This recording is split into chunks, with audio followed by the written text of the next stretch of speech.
അപ്പോൾ ഞങ്ങളെയൊക്കെ വീട് പോലീസ് വളഞ്ഞിട്ടുണ്ട്. ഇപ്പോൾ നിങ്ങൾ അന്നൊന്നും ലൈവ് കൊടുക്കാത്തതുകൊണ്ടാണ്. UDF ഭരിക്കുമ്പോൾ കേരളത്തിലെ യുവജന വിദ്യാർത്ഥി സംഘടനയിൽ പ്രവർത്തിക്കുന്നവരുടെ വീട് വളഞ്ഞ് പോലീസ് പിടിച്ച് നിങ്ങൾ ലൈവ് എടുക്കാൻ തുടങ്ങിയ ആ UDFൻ്റെ 5 കൊല്ലത്തെ ഭരണത്തിൽ നിങ്ങൾക്ക് വേറെ ഒന്നും പരിപാടി തന്നെ TV കാണിക്കാൻ പറ്റില്ല, ലൈവിന് തന്നെ നേരം ഉണ്ടാവുള്ളൂ. ഇത് നിങ്ങൾ ലൈവ് കൊടുക്കുന്നു, ഫ്രണ്ട് പേജിൽ വാർത്ത കൊടുക്കുന്നു. അന്നൊക്കെ UDF ഭരണകാലത്ത് യുവജന വിദ്യാർത്ഥി സംഘടന നേതാക്കളെ ഭീകരമായി മർദ്ദിക്കുകയും അറസ്റ്റ് ചെയ്യുകയൊക്കെ ചെയ്യുന്നത് ഒരു ഭൂതക്കണ്ണാടി നോക്കിയാൽ പോലും ഒരു വാർത്ത കാണാൻ വേണ്ടി പറ്റാത്ത പത്രങ്ങളിൽ ഇന്ന് ഫ്രണ്ട് പേജ് കൊടുക്കുന്നത് ഞാൻ കുറ്റം പറയില്ല, അവരുടെ ഉടമകളുടെ രാഷ്ട്രീയ താല്പര്യം മാധ്യമപ്രവർത്തകർ നിറവേറ്റുന്നു എന്നുള്ളതാണ്. അപ്പോൾ ഞാൻ പൂർത്തീകരിക്കണം, നിങ്ങൾക്ക് സമയമുണ്ട്, നോ പ്രോബ്ലം, സെക്രട്ടറിയാണ് പോവുകയും ചെയ്തത്.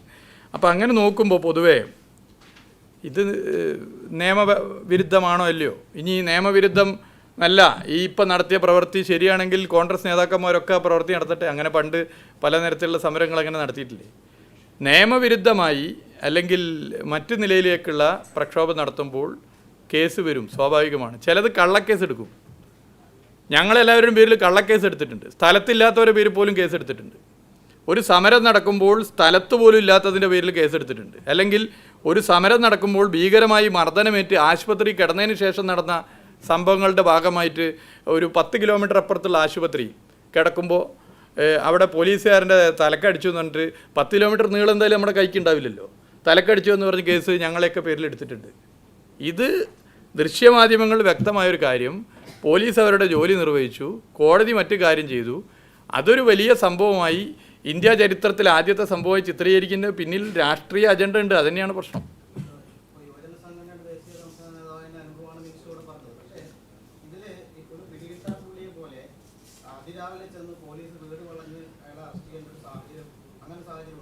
അല്ല, ഇത് ഏതെങ്കിലും ഒരാളതല്ലേ ഞാൻ പറയുന്നത്. എങ്ങനെ പിടിക്കണം, എവിടുന്ന് പിടിക്കണം, ആളെ എവിടുന്ന് കിട്ടും എന്നൊക്കെ നിശ്ചയിക്കുക നമ്മളല്ലല്ലോ, പോലീസല്ലേ.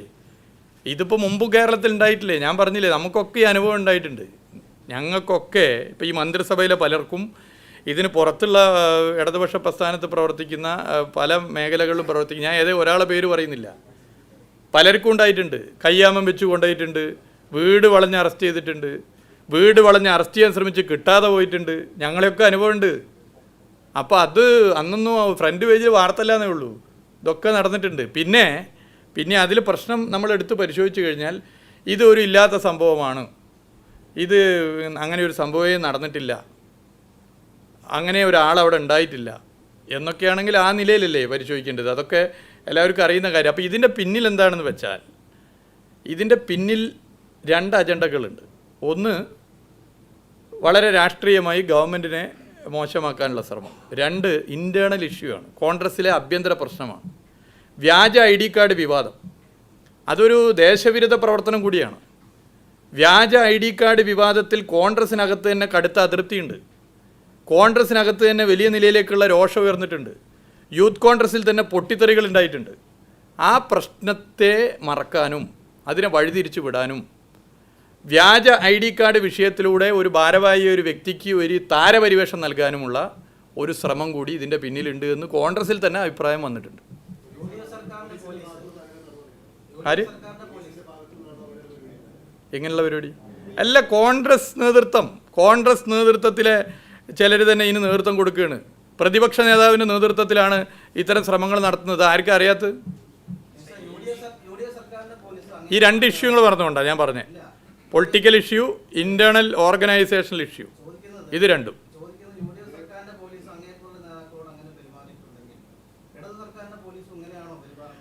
നമ്മൾ മനസ്സിലാക്കേണ്ട കാര്യം, പോലീസ് ഒരു സ്വതന്ത്രമായ സംവിധാനമാണ്. പോലീസിന് ഇപ്പോൾ ഒരു വാറണ്ടുള്ള അല്ലെങ്കിൽ ഒരു കേസിൽ പിടിക്കപ്പെടേണ്ട ആളെ പിടിക്കുക എങ്ങനെയാണെന്നൊക്കെ പോലീസാണ് നിശ്ചയിക്കുക. അത് പോലീസ് ആ നിലയിൽ പരിശോധിച്ച് എവിടെ നിന്നാണോ കിട്ടുന്നത് പോലീസ് അവിടുന്ന് പിടിക്കാറുണ്ട്. ഞങ്ങളെല്ലാവരും പിടിക്കാറുണ്ട്, എല്ലാ നിലയിലും പിടിക്കാറുണ്ട്.